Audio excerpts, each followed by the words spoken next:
Hi guys, welcome back to my YouTube channel Gazab Online.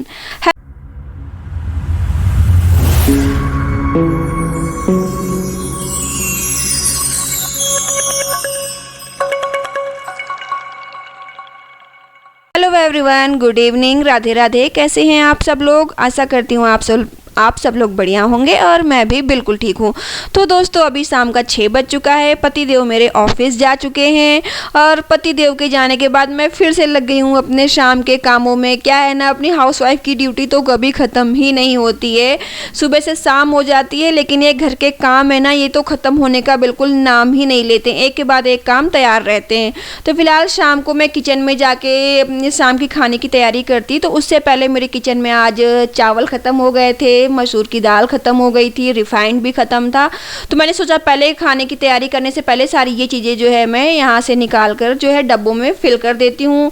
तो मैंने तो आपको बताया ही है कि मैं जितना सामान होता है, ज़रूरी होता है, बस उतना ही किचन में रखती हूँ। बाकी ये मेरे बेड का जो बॉक्स है, ज़्यादातर सामान मैं अपने बेड के बॉक्स में ही अच्छे से सेट करके रखती हूँ और जब ज़रूरत पड़ती है तभी निकालती हूँ। तो फिलहाल मेरी आदत ऐसी है ना कि मैं डब्बों में अगर थोड़ा थोड़ा कुछ भी सामान बचा हुआ है तो पहले मैं पुराना सामान यूज़ कर लेती हूँ, बाद में उसमें नया सामान फिर से फिल करती हूँ। तो यहाँ पे मैं आ गई हूँ किचन में, सारा सामान मैंने डब्बों में अच्छे से फिल कर दिया और उसके बाद यहाँ पे मैं लग गई शाम की खाने की तैयारी में। तो आज पति देव ने मेरे फरमाइश की है कि भाई मसूर की दाल, चावल और रोटी बनाइएगा खाने में। और काफ़ी दिनों से हमारे घर में मसूर की दाल बनी भी नहीं थी और मसूर की दाल मुझे भी पसंद है। तो यहाँ पे मसूर की दाल जो है ना, बनाने के मैं 20 मिनट पहले धुल के पानी में भिगो के रख देती हूँ। इससे क्या है ना कि दाल को पकने में थोड़ा कम समय लगता है। तो यहाँ पे दाल और चावल मैंने दोनों ही धुल के साफ करके पानी में भिगो के रख दिए हैं। अब यहाँ पे देखिए कुकर में मैं आ गई फटाफट अपना ये दाल में छौंका लगाने के लिए। तो दाल मैं बिल्कुल साधारण और सिंपल तरीके से बनाती हूँ, कोई ख़ास रेसिपी नहीं है इसकी।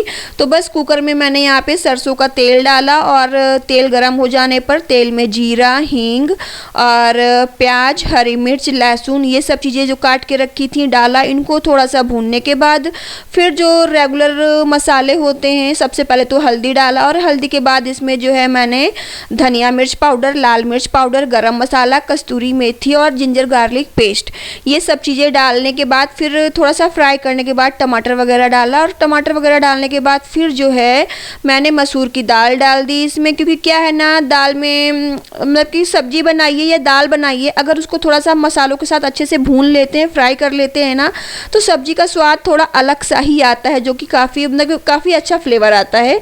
तो यहाँ पे दाल वगैरह अच्छे से भूनने के लिए मैंने रख दी है, गैस को बिल्कुल धीमा करके, और सोचा कि जब तक दाल भुन रही है तब तक चलो आटा गूंथ कर रख लेते हैं। और वैसे भी मैं जो है रोटी बनाने के करीब 15-20 मिनट पहले आटा गूंथ कर रख देती हूँ। उसका भी यही फ़ायदा है कि रोटियाँ मुलायम बनती हैं और बिल्कुल नरम नरम सी रहती हैं और रोटियाँ फूलती खूब हैं।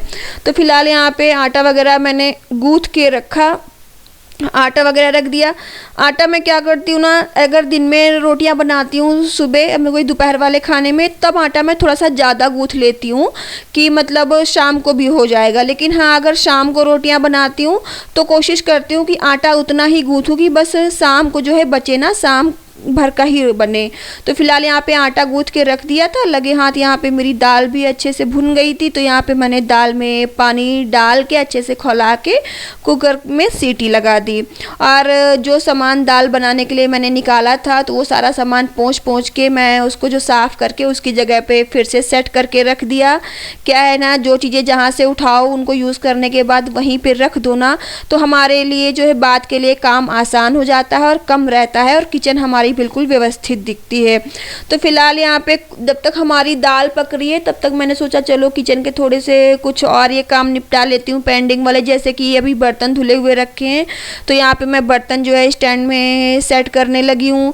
बर्तन सेट करने के बाद शेल्फ पे जो भी सामान रखा है, पहली बात तो बर्तन की डलिया वगैरह हटा के और जो सारा सामान है ना, ये सारा सामान सेट करने के बाद फिर मैं रोटियाँ बनाना शुरू करूँगी।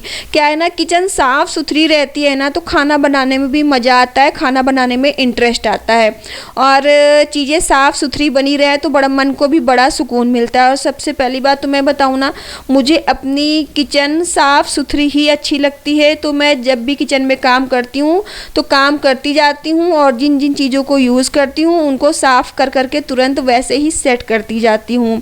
तो फ़िलहाल यहाँ पे थोड़ी बहुत साफ़ सफाई करने के बाद मैंने रोटियाँ बनाना शुरू कर दी। और रोटियाँ ना हम लोग चावल खाने में कम खाते हैं, रोटियाँ खाना ज़्यादा पसंद करते हैं। चाहे दोपहर हो या शाम हो, दाल बनाएं या सब्जी बनाएं, हमें खाने के साथ रोटियाँ चाहिए ही होती हैं। भले ही 2 रोटी मिले, लेकिन दाल सब्जी के साथ मैं और मेरे पतिदेव दोनों ही रोटियाँ खाना पसंद करते हैं। चावल थोड़ा हम लोग कम खाते हैं। चावल वैसे हम लोग दिन में 1 बार ही बनाते हैं, कभी कभी हो जाता है कि 2-2 3-3 दिन चावल नहीं बनाते। तो फिलहाल यहाँ रोटियाँ बन चुकी थी और रोटियाँ बनाने के पहले मैं क्या करती हूँ ना, 3-4 मिनट के लिए मैं रोटियाँ फैला के रख देती हूँ ताकि उनकी भाप अच्छे से निकल जाए। और जब कैसरोल में रखती हूँ तो रोटियाँ मैं घी लगा कर ही कैसरोल में फोल्ड कर करके रखती हूँ। इसका फ़ायदा ये होता है ना कि अगर रोटी आप कैसरोल में घी लगा कर रखो तो सबसे पहली बात तो खाने के टाइम पे बार बार 2-2 रोटियों में घी नहीं लगाना पड़ता। और रोटी अगर घी लगी हुई रखी है ना, तो चाहे आप सुबह से शाम तक आप किसी भी टाइम खाइए, रोटियां आपकी बिल्कुल वैसे ही नरम और मुलायम बनी रहती हैं, रोटियां बिल्कुल भी टाइट नहीं होती। तो फिलहाल यहाँ पे रोटियां वगैरह कैसरोल में लगाने के बाद मैंने ना दाल भी चलो चेक कर लेते हैं गली की नहीं गली। तो यहाँ पर मैंने कुकर में 4 सीटियाँ ही लगाई थी और 4 सीटियों में मेरी दाल खूब बढ़िया से अच्छे से पक के तैयार हो गई है। तो यहाँ पे मैंने कुकर की जो दाल है दूसरे भगोने में खाली कर लिया और इसी कुकर को धुल के अब मैं इसमें चावल बनाऊंगी। तो फिलहाल यहाँ पे इसी कुकर में मैं चावल बना ले रही हूँ, क्योंकि ऐसा मेरा क्या रहता है ना, मैं किचन में जब भी काम करती हूँ तो मैं कोशिश करती हूँ कि कम से कम बर्तन जूठे हों, ज़्यादा बर्तन जूठे ना होने पाएँ। तो मैं क्या करती हूँ, दाल सब्जी मैं जब भी बनाती हूँ कुकर में तो उसी को खाली करके पानी से धुल के उसी में ही मैं चावल बना लेती हूँ। ज़्यादा बर्तन जूठे करना मतलब खुद को ही धुलना है, तो क्यों इतना सारा काम फैलाना।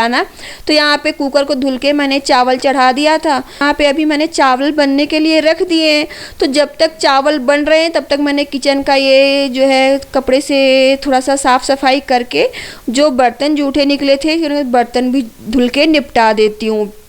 तो फिलहाल बर्तन धुल दो और किचन साफ़ करके फिर रात में जब सुकून से लेटती हूँ ना तो बड़ी चैन की नींद आती है। अगर किचन में कुछ भी काम पेंडिंग पड़ा रह जाए, जैसे खाना खा के बर्तन ऐसे ही पड़े हैं, साफ़ सफाई नहीं हुई, सिर्फ खाना खा के सो गए, तो फिर मुझे तो भाई चैन नहीं पड़ती। मुझे तो रात में अपनी किचन साफ़ सुथरी करके और मेरी किचन में एक भी काम मेरे लिए ना पड़ा रहे तभी मुझे सुकून से नींद आती है। और क्या रहता है ना, किचन अपनी साफ़ सुथरी पड़ी रहती है ना, तो सुबह जब उठो और उठ के हम लोग किचन में आते हैं ना, किचन बिल्कुल साफ़ सुथरी दिखाई देती है तो एक अलग सी एनर्जी आती है और मन को बड़ी खुशी मिलती है और मतलब किचन में फिर काम करने में भी मन लगता है।